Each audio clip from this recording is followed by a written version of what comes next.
Brain cell को क्या बोलता है? न्यूरॉन। अब न्यूरॉन किस तरह का होता है? एक लंबा, इससे सेल बॉडी,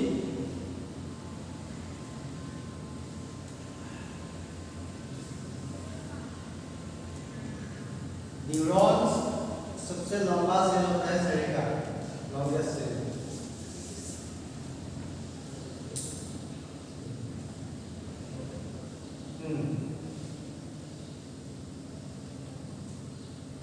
यहाँ पे जैसे एंटेना होता है, इसको होता है डेंड्राइट।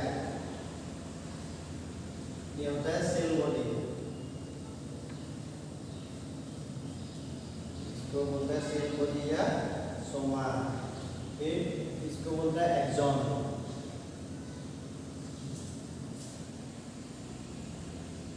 ये जो इसका एक्सॉन एंड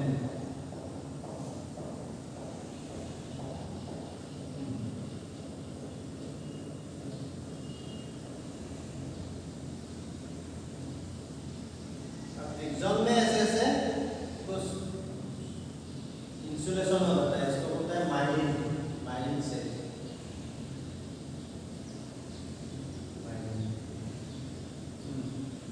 अब ये समझ लीजिए, न्यूरॉन होता है ब्रेन का जो सेल है, इसको क्या बोलते हैं?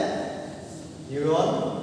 न्यूरॉन्स अगर लॉन्गेस्ट सेल होते हैं, सबसे लंबा सेल होता है, तो यहाँ पे कुछ ऐसे ऐसे एंटेना के जैसे होता है, इसको बोलता है डेंड्राइट। तो यहाँ से क्या करता है? इंफॉर्मेशन को रिसीव करता है। यहाँ से जो भी इंफॉर्मेशन आता है, जो भी आपका मन में कुछ सोचा, कुछ भी हो रहा है, इसको इंफॉर्मेशन को किस रूप में रिसीव होता है? Electrical signal, electrical and chemical signal के रूप में, केमिकल सिग्नल के रूप में इंफॉर्मेशन को यहाँ पे रिसीव करता है। इसको हम लोग इम्पल्स भी बोल सकते हैं, इम्पल्स। अब यहाँ से कोई भी इंफॉर्मेशन आ रहा है, आपका ध्यान इसको रिसीव करेगा। रिसीव करने के बाद ये सेल बॉडी में कुछ केमिकल्स बनना लगता है। मतलब मान लीजिए कोई भी आपका थॉट्स आ गया, कोई भी मन में विचार आ गया, जैसा विचार आता है तो ऐसा ही शरीर में रिएक्शन होता है।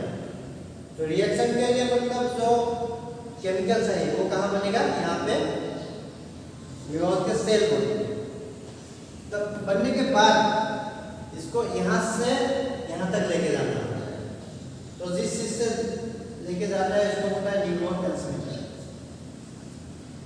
Neuro transmitter. ये न्यूरो ट्रांसमीटर इस केमिकल को यहाँ से डेंड्राइट से सेल बॉडी से कहाँ तक लेके जाएगा? Axon and brain. अब यहाँ पे क्या होता है? एक न्यूरॉन 10,000 to 1 लाख दूसरे न्यूरॉन के साथ कनेक्ट हो सकता है। अभी यहाँ से फिर जाके दूसरे न्यूरॉन के साथ यहाँ पे कनेक्ट हो गया। अब ये जो कनेक्टिंग वाला, इसको बोलता है सिनाप्टिक कनेक्शन, इसको बोलता है सिनाप्टिक कनेक्शन।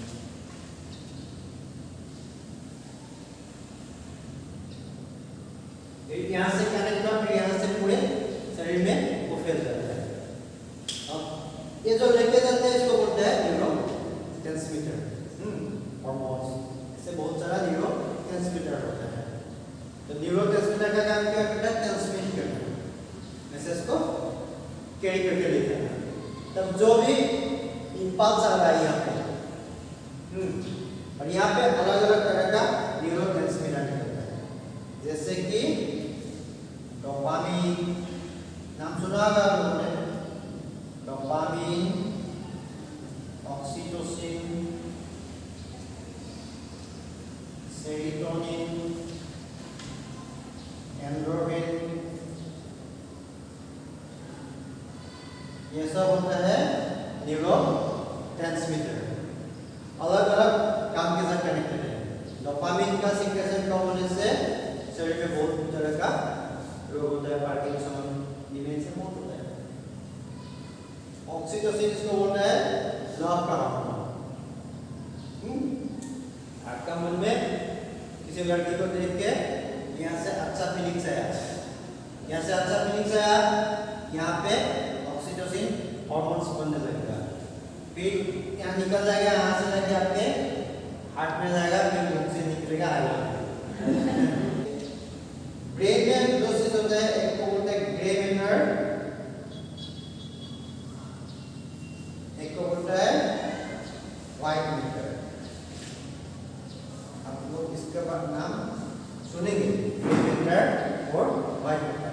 तो ग्रे मैटर मतलब ये ग्रुप ऑफ सेल बॉडी, बहुत न्यूरॉन्स का सेल बॉडी जब एक साथ मिल जाता है तो इसको क्या बोलते हैं, ग्रे मैटर।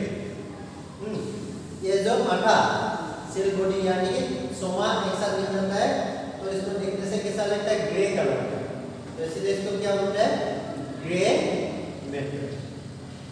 अब ये जो एक्सॉन मिलता है, ये एक्सॉन मिलता है, इसको बोलता है व्हाइट मैटर। लेकिन ये होना चाहिए माइलिनेटेड, जो एक्सॉन पे ये माइलिन का इंसुलेशन हो जाता है, वो जब मिल जाता है तो इसको क्या बोलते हैं, व्हाइट मैटर। जैसे ये नाक का न्यूरॉन तो लंबा है, सब माथा एक साथ बांध दिया तो ये हो गया ग्रे मैटर, और इसका जो टेल होता है, एक्सॉन होता है, वो एक साथ मिल जाता है, इसको बोलते हैं व्हाइट मैटर। क्योंकि ये देखने में व्हाइट होता है इसलिए इसको बोलते हैं व्हाइट मैटर। तो ये कलर में ग्रे होता है इसलिए इसको क्या बोलते हैं, ग्रे मैटर। ठीक है, grey matter and white matter.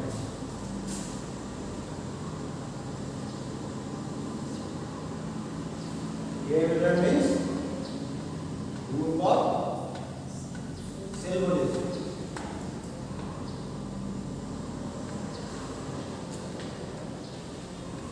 White matter group of axons.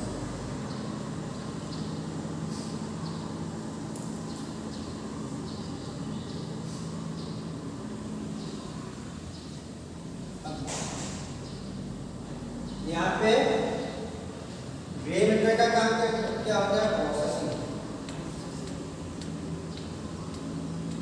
मतलब डाटा प्रोसेसिंग। कोई भी डाटा आता है तो उसका प्रोसेस कौन करेगा, ग्रे मैटर, यानी कि जो सेल बॉडी होता है। और व्हाइट मैटर का काम क्या होता है, सेंडिंग मैसेजेस।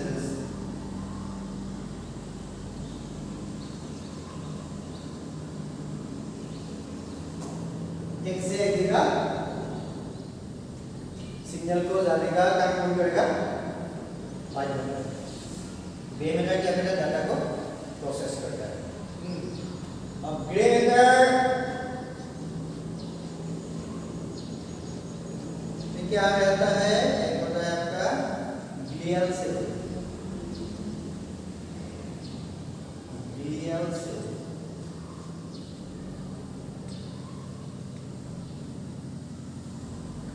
अब ये भी समझ लीजिए हम लोग का ब्रेन में दो तरह का सेल, एक को होता है ग्लियल सेल, एक होता है न्यूरॉन। ब्रेन में क्या होता है, एक होता है आपका न्यूरॉन, और दूसरा होता है ग्लियल सेल। न्यूरॉन 90% होता है ब्रेन में, 10% क्या होता है, ग्लियल सेल होता है। ये सेल न्यूरॉन्स को सपोर्ट देता है, न्यूरॉन को क्या करता है, सपोर्ट देता है। इसका नाम क्या है, ग्लियल सेल।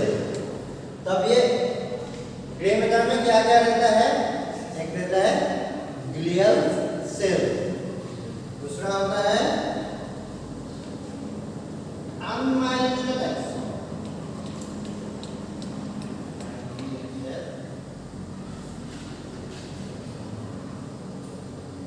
मतलब यहाँ पे हम लोगों ने देखा था कि एक्सॉन पे एक माइलिन का इंसुलेशन होता है, लेकिन सब में नहीं होता। जिसमें माइलिनेशन नहीं होता तो किसमें रहता है? Grey matter. एक पे माइलिन होता है वो व्हाइट मैटर रहता है, व्हाइट मैटर रहता है, ठीक है। तो grey matter contains glial cell and unmyelinated axon.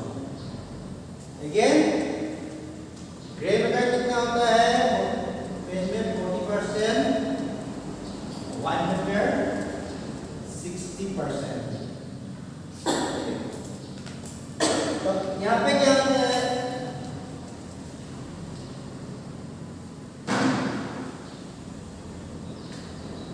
White matter protein, यहाँ पे भी क्या होता है? ग्लियल सेल रहता है। ग्लियल सेल दोनों में होता है। तो इसमें एक सेल, उसका नाम है ओलिगोडेंड्रोसाइट।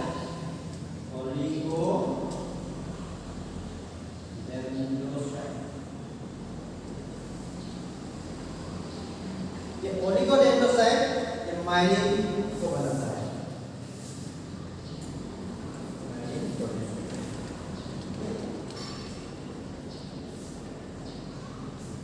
तो माइलिन कौन प्रोड्यूस करता है? ओलिगोडेंड्रोसाइट नाम का जो सेल होता है, कहाँ पे होता है? ग्रे मैटर पे। वो माइलिन को प्रोड्यूस करता है। अगर ये सेल नहीं होगा तो माइलिन भी नहीं बनेगा। माइलिन नहीं बनेगा तो ब्रेन का एक्शन भी ठीक नहीं होगा। तो इसको बोलता है ग्रे मैटर, व्हाइट मैटर। समझ में आ रहा है?